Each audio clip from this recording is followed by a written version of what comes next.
శ్రీమాత్రే నమః, సభాయ నమః.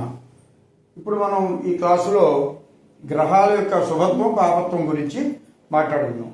ఎందుకంటే గ్రహాలని పాపులు అని అనకూడదు. అయితే వాటి యొక్క క్యారెక్టరిస్టిక్స్, వాటి యొక్క డ్యూటీస్, వాళ్ళకి ఇచ్చిన పోర్ట్ఫోలియోస్, మన కర్మ ఫలితాల వల్ల వాళ్ళు మనకు ఎలా ఇస్తారు అనే దాని మీద వాళ్ళని మనం అలా ట్రీట్ చేస్తాం. ఇప్పుడు మనకి శుభుడు గురుడు పూర్ణ శుభుడి కింద ట్రీట్ చేస్తారు. అంటే ఏ కల్మషం లేని వ్యక్తి కింద మనం గురుని ట్రీట్ చేస్తాం. మామూలుగా న్యాచురల్గా శుక్రుడు మూడొంతులు శుభుడు, బుధుడు పాపులతో కలిస్తే పాపుడు, శుభులతో కలిస్తే శుభుడు, ఒరిజినాలిటీ అలా ఉంటుంది. చంద్రుడు బలం బట్టి అంటే పౌర్ణమికి దగ్గరలో ఉంటే ఓలా ఉంటుంది, అమావాస్య దగ్గరలో ఉంటే ఓలా ఉంటుంది. తర్వాత ఏమో మళ్ళీ కేంద్రాధిపత్యాలు వచ్చినప్పుడు, కోణాధిపత్యాలు విడిగా ఆధిపత్యాలు మారినప్పుడు కూడా వేరేలా ఉంటుంది, అది చూద్దాం. అలాగే రవి, కుజుడు, శని, రాహు, కేతువు వీటిని పాపగ్రహాల కింద మనం ట్రీట్ చేస్తాం. నెక్స్ట్ ఏంటంటే మనకి చక్రంలో లగ్నం నుంచి మనం 1, 2, 3, 4, 12 అని అనుకుంటే ఒక్కొక్క స్థానానికి ఒక్కొక్క బలం ఉంది. అందులో కేంద్రాలు అంటే 1, 4, 7, 10 స్థానాలు కేంద్రాలు అంటారు. అంటే అవి ఒక బలమైన స్థానాలు.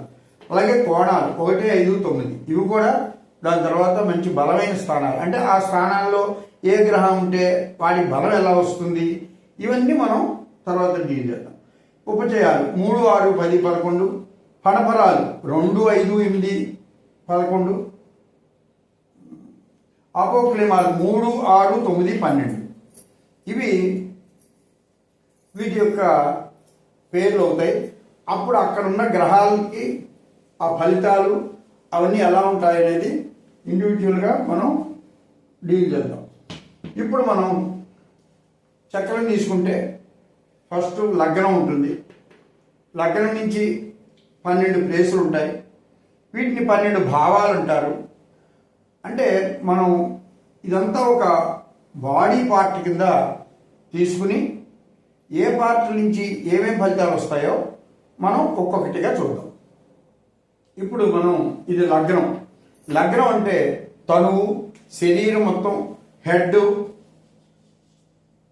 అంటే హెడ్ మొత్తం, తర్వాత మొహం, హెడ్ మొహం అంటే మనం ఫేషియల్ అపీరెన్స్ ఎలా ఉంటుంది, ఏ కలరు ఎలా వస్తాయి అవన్నీ మనం ఈ లగ్నం నుంచి చేస్తాం. ఇదే అంటే బాడీ మొత్తానికి ఇదే కూడా మెయిన్ రూపం అవుతుంది. అలాగే 2 ధనం, వాక్కు, విద్య, పానీయ స్థానం, తర్వాత కన్ను, ఇవన్నీ అంటే కుడి కన్ను గురించి చెప్తారు. ఇవన్నీ ఇది కూడా ఫేస్ అంటే ఇది ముఖంగా వస్తే ఇది ఫేషియల్గా వస్తుంది. ఇది ధనం. అలాగే ప్రయాణ స్థానం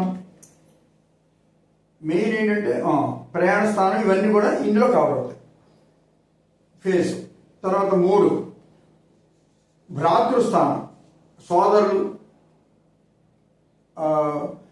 చెల్లెళ్ళు, నియర్ అండ్ డియర్, సపోర్టర్సు, ధైర్యం, బాహుబలం, బాహువులు.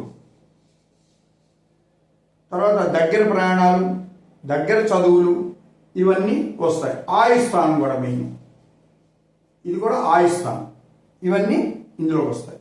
తర్వాత 4 వాహనం, విద్య, ఇల్లు, అలాగే ప్లేసులు, మనకి క్షేత్రాలు అంటాం, ఇవన్నీ కూడా ఇందులో చూస్తాం. తర్వాత ఈ విద్య, ఇక్కడ విద్య ఉంటుంది. ఏ విద్యలు ఎలాంటివో మనం విడిగా చూద్దాం. అలాగే అమ్మ, మాతృస్థానం, అందరూ మనకి ఇందులో భావంలో ఒక 200 పాయింట్ల దాకా ఉంటాయి. అంటే ప్రపంచంలో మీరు ఎవరైతే కనబడుతున్నారో, ఏమైతే చూస్తున్నారో మీ బాడీలో పార్ట్లు అవతల వాళ్ళు, అవన్నీ ఇందులోకి వచ్చేస్తాయి. మనం అందుకని ఒక్కొక్క పాయింట్ని దానికి రిలేటెడ్గా ఎలా ఉంటున్నాయి. ఇప్పుడు అమ్మగారి స్థానం ఏమిటి, అమ్మగారి పొజిషన్ ఏమిటి, ఆవిడ హెల్త్ ఏమిటి, ఆవిడ పొజిషన్ వెల్త్, అవన్నీ ఈ భావం ద్వారా మనం చూడాల్సి వస్తుంది. అంటే ఏ ప్లానెట్ ఎలా ఉన్నాడు, ఎక్కడ ఉంటే అమ్మగారి పొజిషన్ ఎలా ఉంది, అమ్మగారితో మనకి రిలేషన్ ఎలా ఉంది, ఇవన్నీ కూడా మనకి ఇందులోకి తెలుస్తాయి. అలాగే హార్ట్ చూసారా, బాడీలో పార్ట్లు ఒక్కొక్కటి, ఇది ఫేసు, కళ్ళు, బాహువులు, తర్వాత హార్ట్ ఇలా వస్తుంది.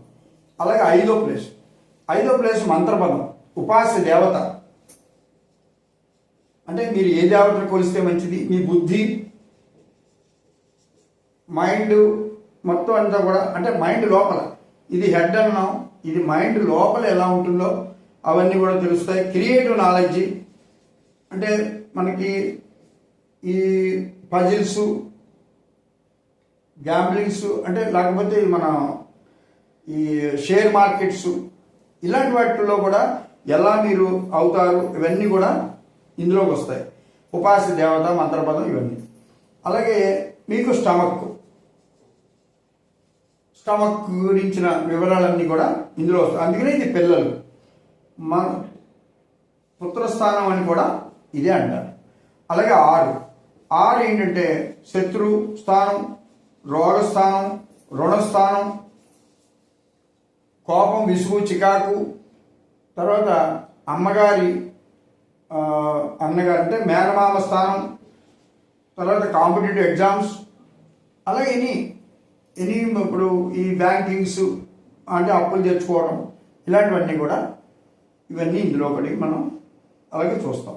అలాగే ఇక్కడ ఇది కూడా స్టమక్ కింద ప్లేసు మనకి 6వ స్థానం సూచిస్తుంది. నెక్స్ట్ 7 ఏంటంటే లగ్నానికి ఆపోజిట్. సో ఇక్కడ మనమైతే ఇక్కడ భార్య భర్త అవుతారు. 7వ స్థానం అవన్నీ కూడా ఆ ప్లేసెస్ అవుతాయి. తర్వాత నెక్స్ట్ ఏంటంటే మనకి పార్ట్నర్స్, లైఫ్ పార్ట్నర్, ఎలాగో బిజినెస్ పార్ట్నర్స్, పాలు, పెరుగు, వెన్న, నెయ్యి, ఇవన్నీ ప్లేసులన్నీ కూడా. అలాగే చతుర్థం అంటే విద్య, ఇది కూడా ఉన్నత విద్యలు, అవన్నీ కూడా ఎక్కడి నుంచి వస్తాయి, ఎంత టూర్స్ ఎలా ఉంటాయి, ఇవన్నీ కూడా మనకి 7 వస్తాయి. ఇవన్నీ కూడా ఇవి వస్తాయి. 8 ఆయుస్థానం,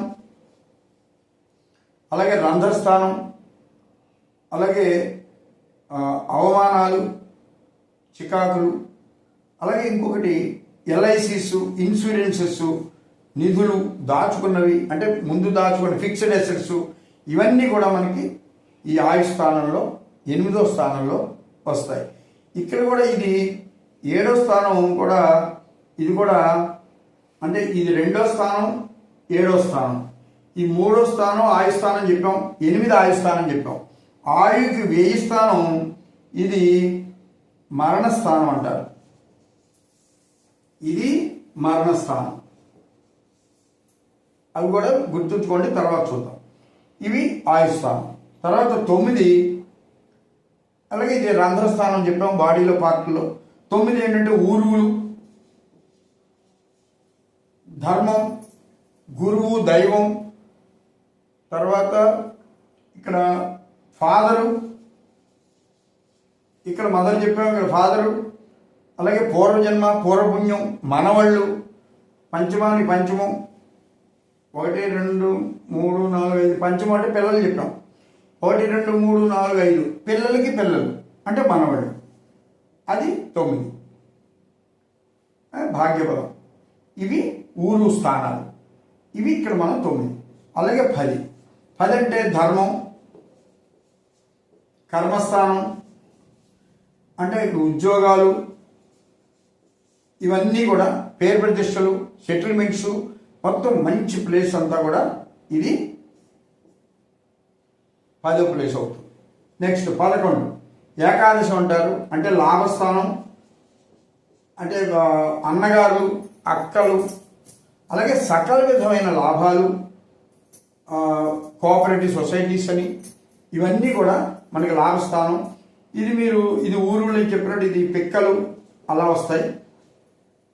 తర్వాత 12 వ్యయస్థానం, సకల విధాల వ్యయం, పాదాలు, ఎడమ కన్ను,